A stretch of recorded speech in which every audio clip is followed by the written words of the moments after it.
There is no power. How suspicious. Or obvious. Move forward.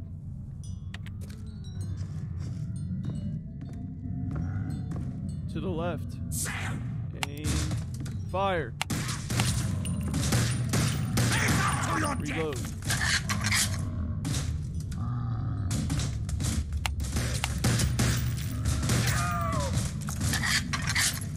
Move forward. Press F.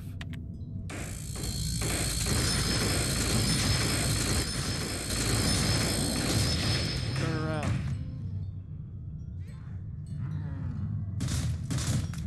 Forward. Fire on the stairs.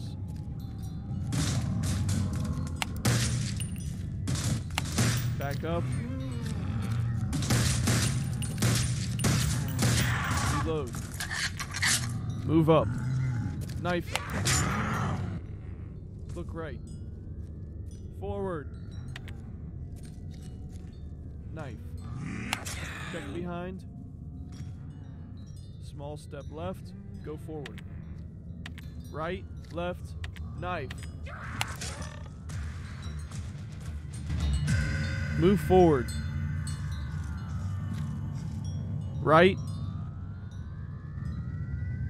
Move up. Press F.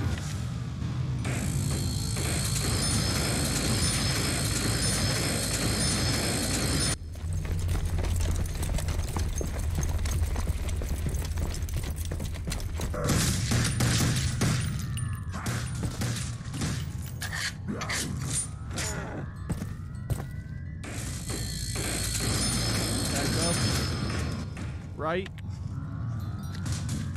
Forward. Grenade! He's exploded!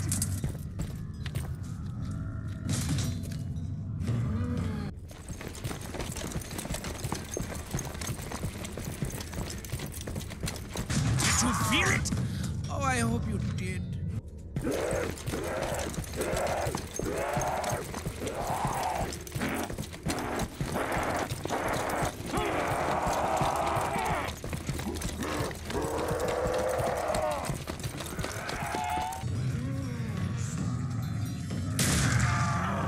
Move up.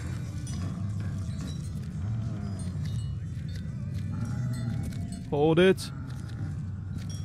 Hold it. Fire.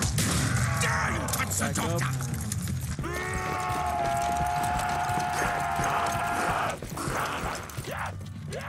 Pause the game.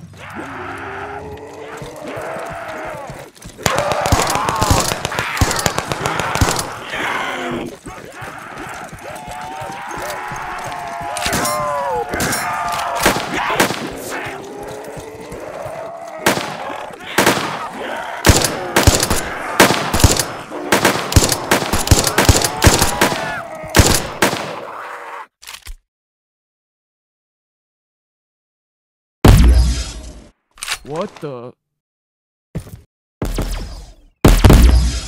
Do you like my glowing green balls? Today I'll be reviewing Creality's Halot Mage 8K resin 3D printer. They were also kind enough to send me their WW2 washing and curing machine, which really increased my workflow. Finally, they also sent me a bottle of high precision resin. Everything is stored nicely inside the machines, and I really like these orange lids. These machines come pretty much pre-built and only require a quick basket assembly, a fume tube installation, and a rubber band that goes around the edge of the rotating mirror stand. The build plate on the resin printer was easy to level, especially as it only moves on the Y-axis, and I was able to get it quickly set up. The only thing I wish they'd do differently is send the paper manual along with a 3D printer, but you can access the PDF online. Here's everything lined up that came from the shipment. Before printing, you also need to buy some isopropyl alcohol to clean off the models. I bought a couple of bottles of the 99% off of Amazon, but later went to my local pharmacy to get more. They only had 91% alcohol, but it's fine because I already added 2 bottles of the 99%.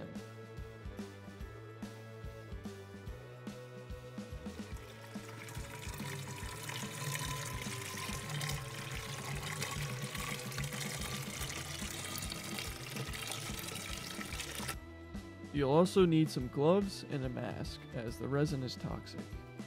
I also wear glasses, which are also good to prevent anything splashing into your eyes. After leveling and running some exposure tests, I was ready to go. All I had to do is shake the resin well and pour it into the vat. Using the USB stick that came with the printer, I was able to choose from 3 different models, so I decided to print one. I made the mistake of not realizing how big the model was, and unfortunately it failed to print all the way.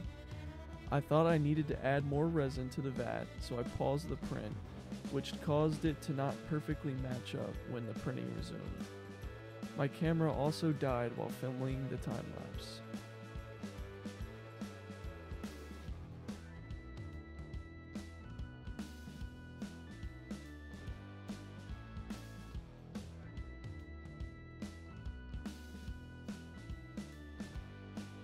I stopped the print short, and as you can see, all you need to do is lift up the lid and unscrew the plate.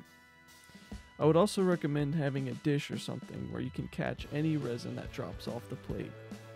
It's also best to hold the plate on its side over the vat to allow the resin to drop back in, but I was too excited to get this print cleaned up.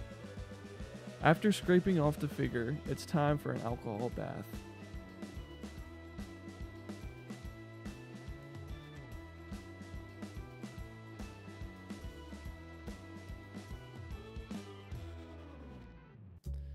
When the bath is over, I pull out the basket or figure and place it on the paper towel to dry.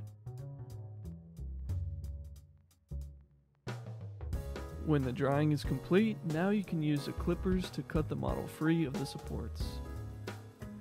The last step is to swap out the alcohol container for the mirror stand and finish curing the model.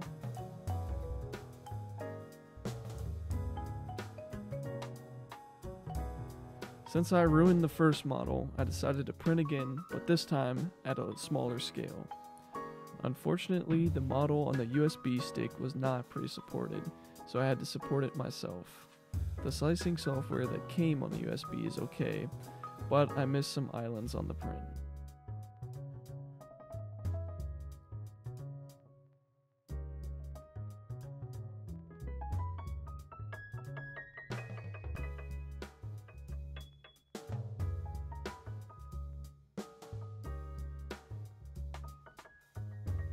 I was blown away at the detail of the larger print, even though it failed. You can see the big gash where the printer failed to match up after resuming, but the small details are super crisp. Here's the miniature version of the model, and you can tell where the pieces fell off, but the detail on this model is also really nice. I do want to mention the figures are fragile, as right after the last clip, I dropped the model on the floor, and it snapped. Super glue can fix it, but be careful with legs and thin parts. If you watched my last 3D printing video, I printed off some Stormtrooper models that looked mediocre, but the quality from this printer is as good as the official models.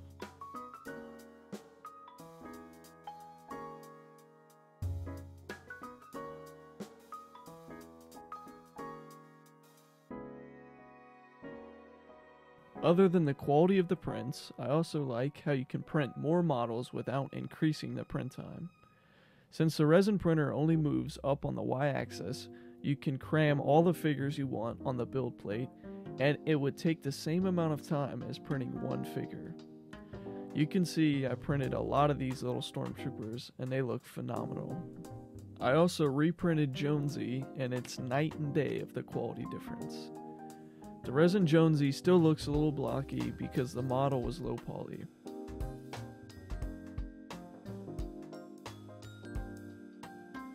The zombies that you saw from the intro segment came from Call of Duty Black Ops 1. I was able to grab the game files and clean them up in Blender and print them off as you see here.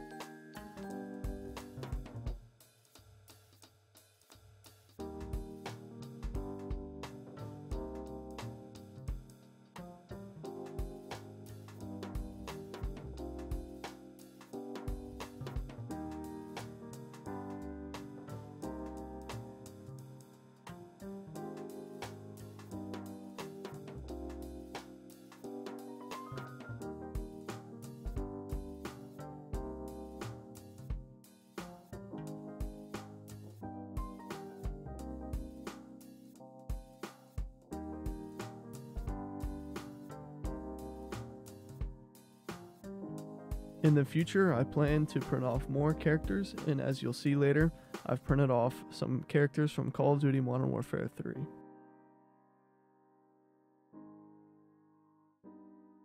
This is a great printer for printing minis.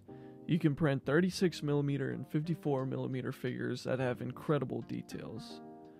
Some people may not want to deal with all of the precautions and cleanup compared to the FDM printers, but if you want to put in that extra bit of work, you'll get results that are as good, if not better, than production level quality. Once again, big shout out to Creality for sending me these machines. I'll definitely continue to experiment with printing custom figures and implement them in my films. If you want to purchase this printer for yourself, the link will be in the description below. Thanks for watching. Make sure you're subscribed so you can stay up to date with my future projects.